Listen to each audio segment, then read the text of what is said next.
नमस्कार दोस्तों। आज नवरात्रि का तीसरा दिन यानी माँ चंद्रघंटा की पूजा होती है। तीसरे दिन नवरात्रि के तीसरे दिन माँ चंद्रघंटा की पूजा होती है। तो आइए जानते हैं माँ चंद्रघंटा की पूजा कैसे करते हैं। ठीक है, तो पहले थोड़ा इनके विषय में जान लेते हैं। माता का जो तीसरे दिन मान्यता है कि आज के दिन माँ चंद्रघंटा की पूजा करने से शत्रुओं पे विजय प्राप्त होती है और जीवन में सुख समृद्धि बनी रहती है। देवी भागवत पुराण के अनुसार माँ दुर्गा का तीसरा स्वरूप चंद्रघंटा शक्तिदायक और कल्याणकारी होता है। उनके मस्तक में घंटे के आकार का अर्धचंद्र है, इसी कारण उन्हें चंद्रघंटा कहा जाता है। आइए जानते हैं माता के विषय में, चंद्रघंटा माता के विषय में पूजा वगैरह कैसे की जाती है। शास्त्रों के अनुसार माँ चंद्रघंटा का स्वरूप बहुत ही सौम्य होता है और उनका वाहन सिंह शेर है।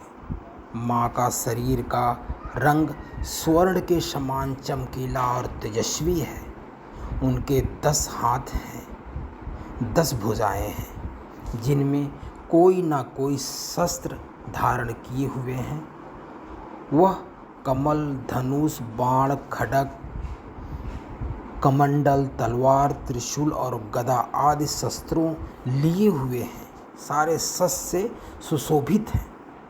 उनके कंठ में श्वेत पुष्प की माला और शीर्ष पर रक्त जड़ित मुकुट विराजमान है।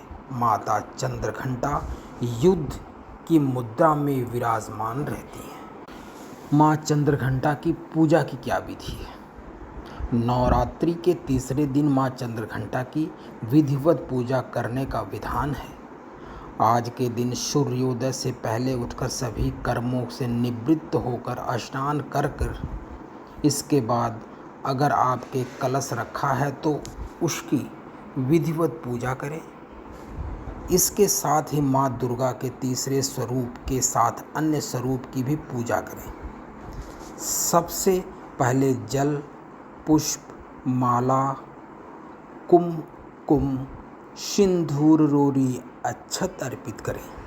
इसके बाद भोग लगाएं। आपके जो भी आस्था है, जो भी आपका हो सकता है, उस चीज़ से फल है आपका या कुछ और भी चीज़ें हैं तो उससे आप भोग लगा सकते हैं। भोग में केसर की खीर या फिर दूध से बनी कोई मिठाई अवश्य चढ़ाएं। यह माँ चंद्रघंटा को अति प्रिय है। इसके बाद घी का दीपक जलाएं, धूप जलाएं। बाद ध्यान मंत्र, घंटी सब बजाने के बाद दुर्गा चालीसा पढ़ें। दुर्गा सप्तशती का पाठ के साथ चंद्रघंटा कवच करने के साथ अंत में आरती कर लें और भूल चूक के लिए माँ से माफ़ी मांग लें। जो आपके साथ समझ में आता है वैसा करें। माँ चंद्रघंटा आपको ज़रूर कृपा करेंगी। भोग लगाना। शास्त्रों के अनुसार माँ दुर्गा के तीसरे स्वरूप यानी माँ चंद्रघंटा को केसर दूध से बनी मिठाइयाँ बहुत पसंद आती हैं, तो इसका भोग लगाने से माँ अति प्रसन्न हो जाती है। इसी प्रकार जो चंद्रघंटा माँ का ध्यान करने के लिए मंत्र का जाप करें। मंत्र है, जय माँ चंद्रघंटा सुखधाम पूर्ण की जो मेरी सभी काम। इस तरह का पूरा मंत्र आप देखेंगे मिल जाएगा। तो चलिए इसी के साथ हम ये ख़त्म करते हैं।